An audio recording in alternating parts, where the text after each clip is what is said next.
Hello, everyone. Welcome back to another episode of Mindfully Aligned. I'm your host, Adanze Benjamin, and today I want to talk to you about how you can do it all, how you can seize the day, how you can make sure that you rule the day and the day doesn't rule you.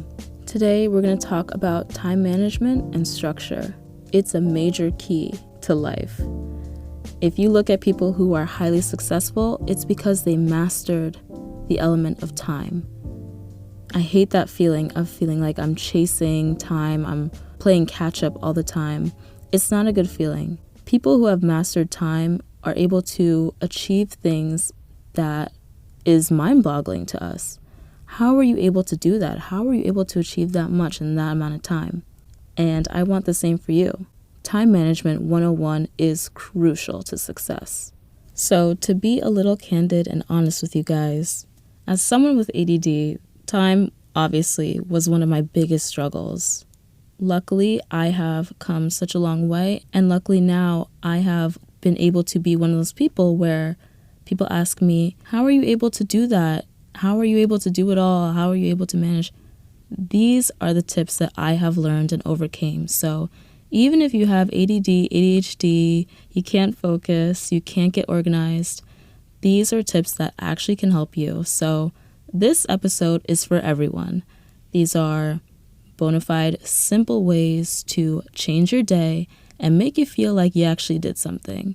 So without further ado, let's get into it. I'm someone who thrives on structure, and I think that any highly successful person is. I never want to let myself get into a space where I'm kind of floating throughout the day, or I'm just doing whatever or seeing how it goes. I have to start off with structure. That is the number one key to success. Proper planning allows you to do it all. You can get everything done for yourself, work, school, and still have time for fun if you plan it correctly. We also have to set realistic expectations for ourselves. We can't expect ourselves to do it all every single day. Sometimes your all looks different today than it did yesterday. Sometimes you don't have the capacity to do it all every single day. But proper planning allows us to hit the mark, at least, of what we wanted to accomplish that day or what we've been meaning to get done. And so it's just really important that we schedule. You can't really operate with a laissez-faire kind of day. You need to set the intention before. A structured day starts from the night before. If we don't set the intention of how we want our day to go, what we need to accomplish, it can be a little disorganized and chaotic sometimes. Going with the flow goes nowhere. As my mom always says, if you fail to plan, you plan to fail. Make it a part of your nighttime routine. Before bed, instead of doom scrolling on Instagram and sacrificing your sleep, sit down and set your intentions for the next day. Write it down in notes or on paper or in a productivity app, whatever you want, but make sure you do it the night before. When you set that intention before the day begins, you are more likely to complete the stuff on your list. You don't want to wait till the next day to figure out what you want to do that day because the day's already started and you're kind of already running out of time. This will allow you to plan what time you need to wake up, when it makes the most sense to eat, to do anything. That intentional thinking is also really helpful because it helps you get ahead. I like to think about my week working backwards. So if I know this weekend I'm going to be going to Philly to celebrate my friend's birthday on Friday, I work backwards to make sure I'm prepared for that, and I make all my planning decisions with that in mind. So instead of running around like a chicken with my head cut off, trying to play catch up, or feeling like I'm running out of time because I have to go, it's all planned ahead and it was all very intentional. So for example, I'll show you guys what my list looked like last night. So these are all the things that I set the intention for myself to do today. Wake up, run, strength train, do laundry, work, clean my room, have an eyebrow appointment, go for my afternoon walk, record and edit the podcast. Now, my day looks like this because it sounds like a lot, but I'm doing this to set myself up for tomorrow and this weekend. I knew that I'm not going to have time this weekend to record the episode, so I did it on Thursday. I also know I want to look cute, and I haven't got my eyebrows done in a while, so I scheduled that ahead too. Those are all very easy examples, but it's just about thinking ahead. And so that's the advantage of doing it the night before, is because you are planning a day that hasn't happened yet. You can get ahead of it, and you can also plan ahead for the days after. I always like to ask myself, how can I prepare myself for what's ahead? If it's Monday, I'm thinking about what's going on Wednesday and how I can plan for a successful Tuesday to make me feel prepared. So that way, we're not stuck playing catch up or constantly feeling behind. We're now ahead of schedule, and instead now you are 12 steps ahead. By Monday night, you know what you need to get done on Tuesday so that Wednesday you're not scrambling and trying to get stuff done. I know Friday when I have to go to Philly, the only thing I'll have to do is pack my bag. Everything else will be planned and prepared so that I can fully enjoy my weekend. And as simple as it sounds, it is really effective. So if you aren't already doing it, I highly recommend. I love how it gives me direction throughout my day. I don't need to worry about running out of time or forgetting to get something done. It's already laid out for me. I just have to get it done. I don't have to organize my day on the fly. It's already set. That takes a huge mental load off of me. Now, because I took the 10 minutes to do that, my whole day is streamlined, and it just makes it so much easier for me. So now that the night before is done, you can seize the day. It's the next day, and how do you start it? I believe in starting with a morning workout. Even if you have class or work, I highly recommend prioritizing waking up earlier to start your day with that workout. It could be a run, yoga, a long walk, whatever you want, whatever you can fit in. Move your body in the morning because there are actually so many benefits, and you reap those benefits for the rest of the day. In 2019, the British Journal of Sports Medicine published a study where they found that morning exercise improves attention, visual learning, and decision making. So we need those things to have a successful day. If your attention's not on point, if your decision making is not on point, you will feel the effects of it. And so if there's an easy way to meet your fitness goals, keep yourself healthy, and have a great day after that, I would 100% do it. So that is why I love to prioritize working out in the morning, and it's a great way to have structure and consistency in your day as well. Starting your day off with the same thing each day gives you a sense of normalcy. It signals to your brain that it's time to begin the day. Let's get started. And having working out be that thing is even more beneficial because of all those amazing benefits. It also really boosts your capability for the rest of the day as well. I wish I could find this study because it was actually groundbreaking when I heard it, but basically it said that by doing something hard in the start of your day, like taking a cold shower or working out, it boosts your tolerance for what you can handle throughout the rest of the day. I think I mentioned this in the episode with Isabel on fitness, but essentially, if I push myself and go on a run in the morning, I already push myself mentally by forcing myself to get up early and start my day early, and I push myself physically by going on that run. Because of that, my brain did the hardest thing in the beginning of the day, and it tricks it into thinking I thought it was hard, but I wound up getting through it. So I can now do so much more, and it'll be a lot easier. I can handle that. Doing that work assignment isn't going to seem so bad because you set the tone for the day. So now you not only have structure by waking up earlier and starting your day earlier, but now you also have mental fortitude, more focus, and more mental clarity. So it's a win-win. So I highly recommend that as another way to be more productive throughout the day. And now that you're already up, there is so much more you can do with your day with these extra hours. I like to wake up early because I can accomplish a lot before having to start my actual work. So I can get up, record the podcast, I can clean my room, get started on laundry before I have to actually quote unquote clock in. Because I truly believe after my brain has finished working for the day, I owe it to myself to switch gears into something relaxing. I shouldn't have to now stay in work mode or productivity mode and force myself to clean my room.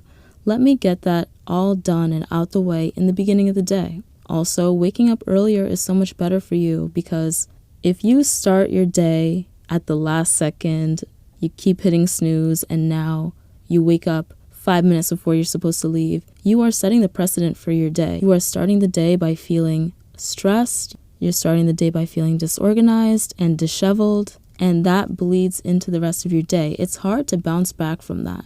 Instead of starting your day off on the wrong foot and then forcing yourself to figure out how to bounce back from that throughout the day, just start the day on the right foot. I know it sounds simple, but it's even more of an incentive to wake up early. That's why I love to wake up early. I feel like it gives me a chance to have calm before the storm. It gives me a chance to work out, get in touch with myself, have some me time, do a couple extra things that I want to get done for the day, and then the rest of the day, I can show up for the rest of the world.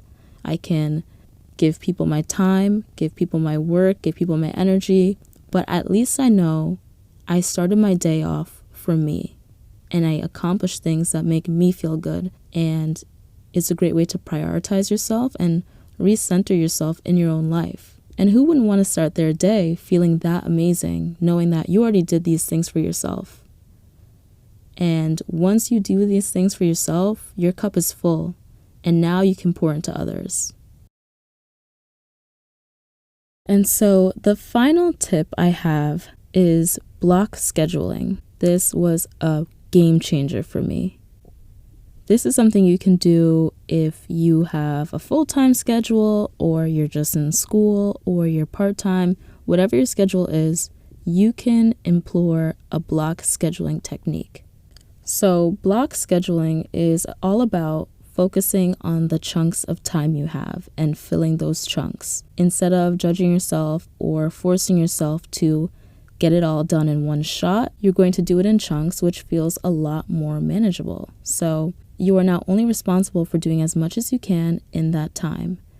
And that goes into how I was saying earlier, how our 100% doesn't look the same each day. Maybe today I don't have the capacity to clean my entire room top to bottom. Maybe I had a tough week. But I scheduled in an hour or 2 hours to do what I can. So at least at the end of the day, there is a difference, and I did what I could in the time that I had. It's a great way to reframe time management. When I was still in school, I used this so much. For example, with studying, if I know I need 8 hours of studying to do well in statistics, I know I can't block off 4 hours of studying for 2 days. It's impossible because I was just way too busy. And I've never been a crammer, so instead, when I plan my week, I would plan 4 2-hour sessions. That means in a week, I'll have 3 days off from studying, but still be able to prepare myself from the exam. That way, instead of forcing myself to study in a large quantity shortly before the exam, instead with block scheduling and planning ahead and working backwards, as I mentioned earlier, it allows me to take the pressure off of myself. So 4 hours of studying, it's something that is a lot easier to procrastinate because it just sounds so daunting. I don't want to do it. I don't want to sit down for 4 hours and study. It sounds awful. But if you just say, okay, Monday, Wednesday, and Thursday, I'm going to put in 2 hours after lunch or before lunch or whenever you want it. Those bite-sized chunks are a lot easier, but you're still getting those 8 hours in. So overall, it's more about asking yourself, what can I get done in this hour? What can I get done in this 2-hour block? If there's a long event, like having to study or having to finish a reading or edit a podcast, if you're me, you can break it up into smaller increments, 1 hour or 2 hour chunks. So I'll work on the podcast for 2 hours, make lunch or go on a walk, and then continue to finish for another hour. It's really important that we set those timers that let us know when it's time to relax or take a break, because if not, we can kind of feel like we're forced to sit down until we finish it, and then we can get really burnt out. This is something that my therapist recommended to me, and it has been really helpful and got me through college and up to now. The amazing benefit of it too is that it allows us to stop striving for perfection or completion. A lot of times, striving for perfection keeps us from getting started, when really all we need to do is just get started. Like if you know you need to sit down and do 4 to 8 hours of studying in one sitting, I'm not going to want to start that. But block scheduling makes it more manageable and easier to get started. And getting started is just the hardest part. Don't let your fear of not being able to finish the whole thing stop you from putting in the time. It's the time that gives you the progress you need. Maybe I won't be able to finish that entire work assignment in 2 hours, but 2 hours are all I have right now. So let me make a big dent in it at least, so that when I have more time to sit down and finish, it's at least partially done. And it's almost like a gift to yourself. I hate putting myself in the position to have to study everything for the exam the night before or write the entire essay in 4 hours. It's too much, and I shouldn't have to put myself through that. Now, that doesn't mean we have to book every second of our day to be about productivity. You can also use this technique for self-care and downtime. For example, if I have a free 30 to 45 minutes and I can't really do much in that time, I can use that block of time to get my daily reading in, or do a quick face mask, or whatever you want. It's just about being conscious with filling our time. A lot of the time, if we have a free 30 minutes, we default to scrolling online. And then we ask ourselves where the time went. Why don't I have time to read? Why don't I have time to relax? Because we're missing out on those little increments. The time is going to pass by either way. I could either sit on my phone and get some TikTok time in, or I could use that time to text my friends back or catch up on my emails, paint my toenails, whatever I want. But I think that's a great way of conceptualizing time. If you want to learn more about this as well, search up the Pomodoro technique. It's all about the small increments of time, when to take a break, and using your alarm, your iPhone alarm, to your advantage. But yeah, I hope these tips were helpful for you guys. Just to sum it up, essentially, it's all about setting your intention for the day the night before, getting an early start to your day, and being intentional about how you start your day. With a workout would be ideal. And also utilizing block scheduling to break up your day into manageable chunks. These tips are major keys to success. It helps me get so much done. I know there's a lot of times where people ask me, how do I seem to manage to do it all and maintain a social life? These are my hacks. These are the ways I do it. And if I'm not doing it, if I fall off of these habits, my life feels like it's a mess. So I just wanted to talk to you guys this week about the habits that can keep you on track and keep you where you want to be. I like feeling in control of my day and giving myself the satisfaction of getting what I want to get done. So yeah, that's pretty much the episode. Now, before we close out, it's time for the song of the week. So this week's song of the week comes straight out of my Good Morning playlist. I love this playlist because it just makes me feel like I'm starting my day like I'm in a movie. And it just sets the tone for having an amazing, beautiful day. Obviously, as you can tell, I am a morning person. This whole episode has been screaming morning person. But this is one of the best songs on the playlist. It kind of inspired the making of this playlist. It's called Perfect Day by Hoku. You definitely have heard it before. It's the start of every chick flick, and why can't it be the start of your day? Starting the day with this song makes me feel like I have my stuff together, the world is right, and I can seize the day. And that's what I want for all of you. So Again, it's called Perfect Day by Hoku. If you haven't listened, give it a listen. It's a really cute, fun, bouncy, uplifting song and makes you feel like you're straight out of a movie. So that's pretty much the episode. I hope that if you feel like your day needs more structure or organization, I hope that these tips helped you. They definitely have helped me. It can feel like there's so much to get done and there's not enough hours in the day, but when we look at the time differently and we organize it into these bite-sized chunks and we're intentional about our time, it's so much easier to get stuff done and feel accomplished throughout the day. So yeah, I hope these helped. Thank you guys so much for listening. Be sure to subscribe to the podcast and give it a rating, and check out the Instagram if you haven't, Mindfully Aligned Podcast, and be sure to interact. Let me know what you liked about this week's episode, and if you have any ideas about what you want to hear on the podcast, I'm all ears. So yeah, thank you guys again so much for tuning in. Have a great week.